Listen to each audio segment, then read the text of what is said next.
And the first thing that I want to demonstrate is that the electric field outside a large plane is more or less constant. Doesn't matter how far away you are. Now, the way I'm going to do that is, of course, I don't have an infinite large plane. The plane that you're going to see is only a few square meters in size. And so it's only something like 1 by 1 meter. Then it would only be true that the electric field is very close to constant if I stay very close to that plane. The moment that I go out as far as a meter, of course, it's no longer true. So it's very qualitative what I'm going to show you. But you're going to see very shortly there a very large plane. We're going to get it in a few minutes. And let's assume that we look at that plane edge on. So here is that plane. Look at it from edge on. It will be put here. It will block your view. That's why we don't have it up now. And what I will do now is I will connect that with the Van de Graaff, which is behind it. If you wait a few minutes, then class will pay attention to me and not to you. Here's the Van de Graaff. We're going to attach it to the Van de Graaff. And then we use this interesting fishing rod, which is a small mylar balloon, which we will charge with the same charge as the Van de Graaff, the same charge as the plate. And we will hold that in front of the plane. And then, of course, there will be a force. So here is my glass rod. This is the vertical. And because there will be a repelling force on this air-filled balloon, there will be an angle. There's an electric force on it because the two have the same charge. And this is the angle theta that I will show you projected on that wall. And when I move this away from this plane, you will see that the angle theta becomes smaller. Yes, of course, because look how small that plane is. No matter what I do, if I go from 20 to 40 centimeters, you can't really say that the plane is infinitely large compared to 40 centimeters. But you will see that the angle of theta will change very slowly. And then we will remove that plane, and then we will do exactly the same experiment, but we will use only the Van de Graaff, which produces now an electric field.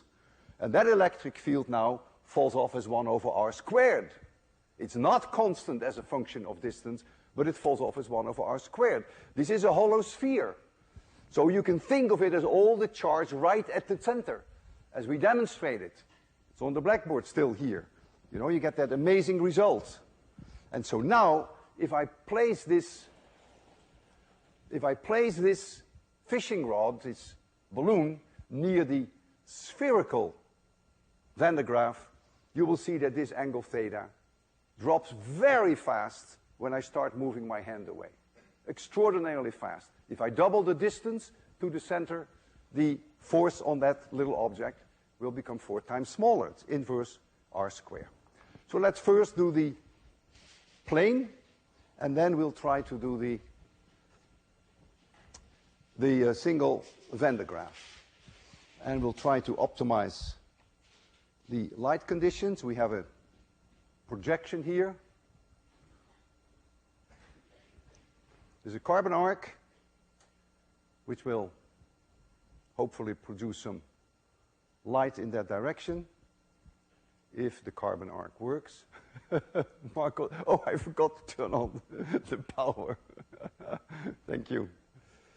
So this carbon arc is coming on now, and you'll see there the shadows on that wall. See my hand? Here is that plane, and it is far from infinitely large, that plane. If I were this far away from it, 4 centimeters, very close approximation, it would be infinitely large. But if I'm here and there, and that's where I will be, of course, it is not infinitely large anymore. So let's start the Van de Graaff. You can't see, but I turn it on. It's rotating now. I have to put charge on here, so I'll touch it with the Van de Graaff. And so this is now charged. It has the same charge as the plane.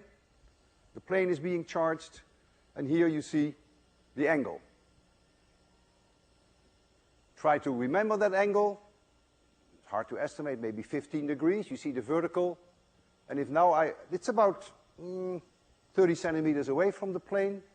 And if now I go back to 50 centimeters, which is where I'm now, you see the angle hasn't changed very much. If I go further out to 60 centimeters, yeah, the angle goes down a little. Of course it does, but not very much. And if I go far away, all the way to Mass Avenue, of course, the force on this little object would be inversely r squared, because then the whole plane would behave like a point source. So I've shown you that very close to this plane, the electric field stays approximately constant. So if now we remove this,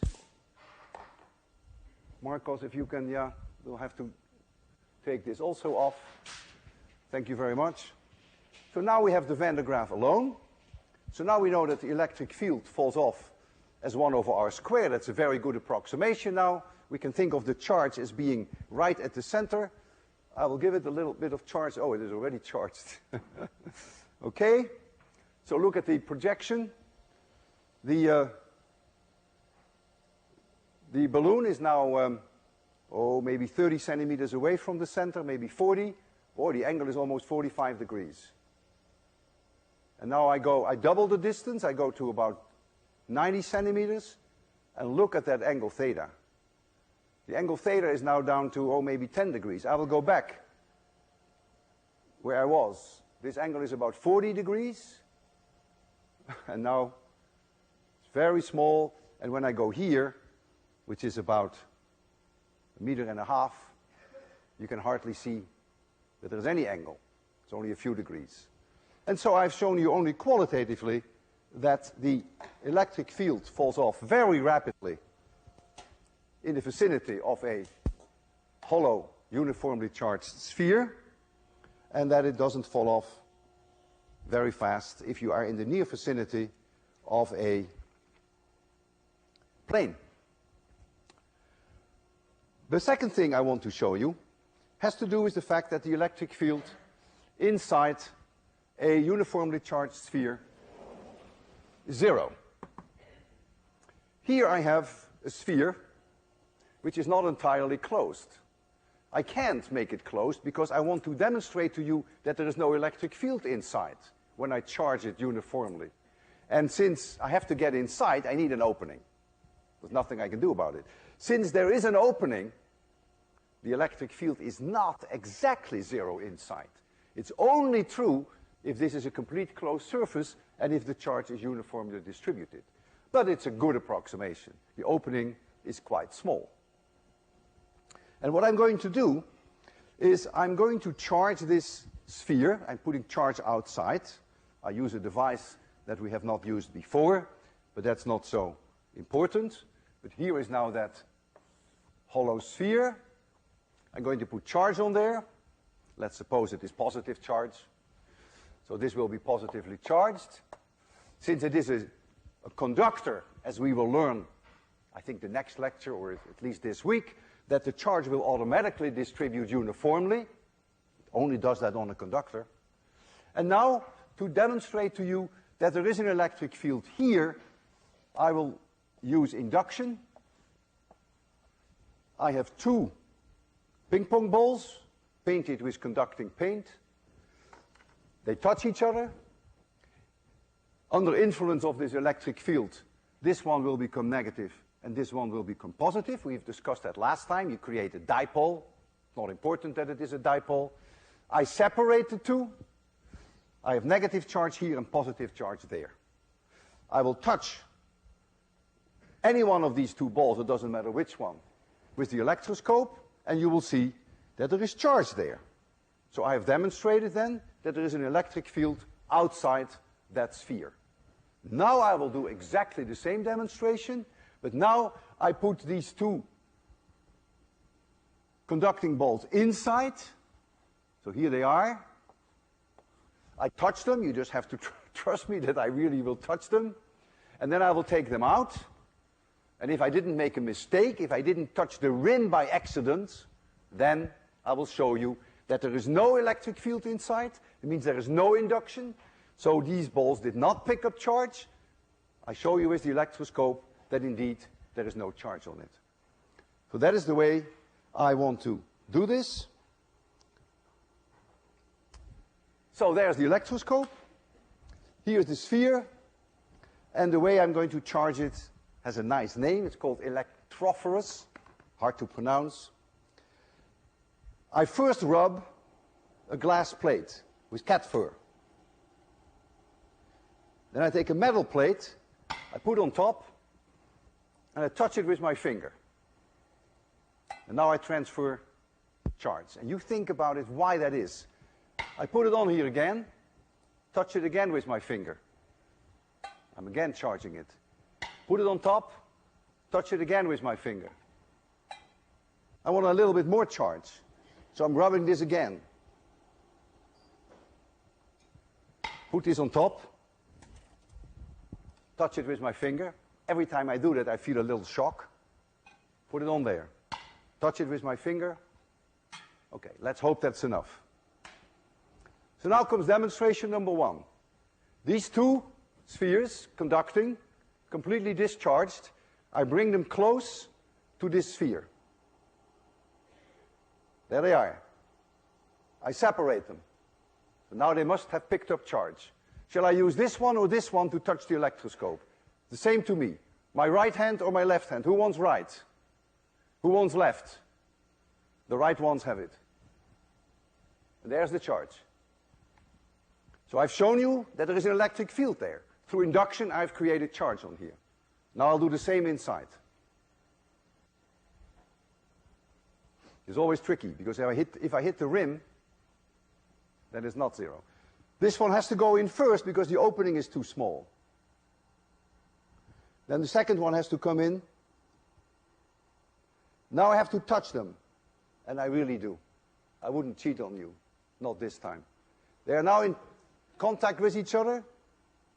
And now I take one out. And I take the other out. Which one shall I touch it? There shouldn't be any charge on either one of them. We had left before or we had right before? Well, let's do this one. This one? Who is for left? Who is for right? The lefts have it. Oh! What happened? I must have touched the side. There's no way around it. I'll make sure that there's enough charge on it. I'll charge it once more.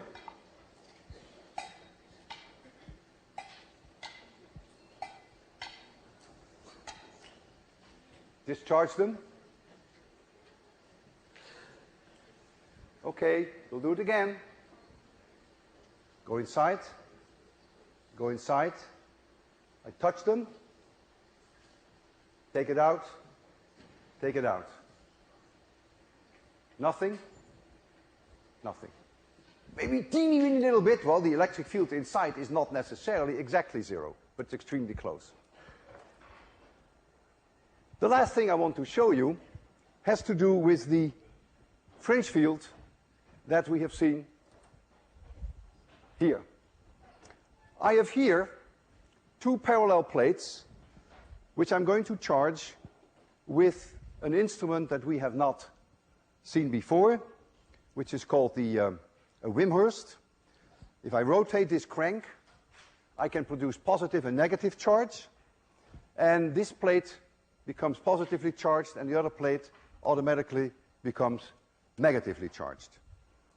And I'm going to show this to you right there. That's the idea. Yeah, we'll make it. So there you see these two plates, and you see a ping pong ball. And this ping pong ball is a conductor. We put conducting paint on it.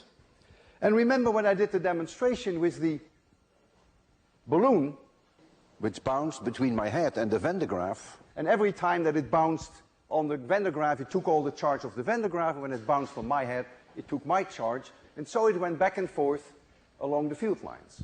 And that is what I want to show you now, that this ping pong ball will start to probe that field first outside the capacitor, or I shouldn't use the word capacitor, but these plates, and then I will bring the ping pong ball inside, and then you will see that the field is much stronger there.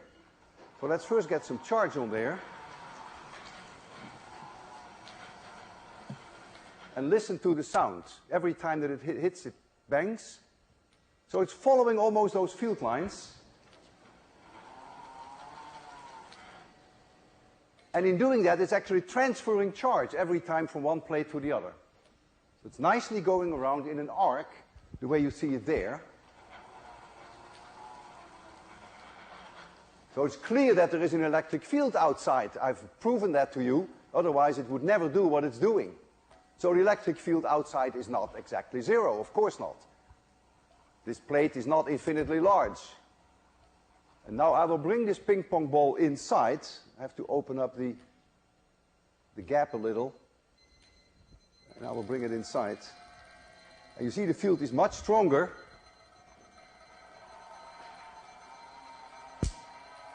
Now it's going back and forth between those very high density field lines, very strong electric field, going back and forth. Each time that it hits the plate, it changes polarity.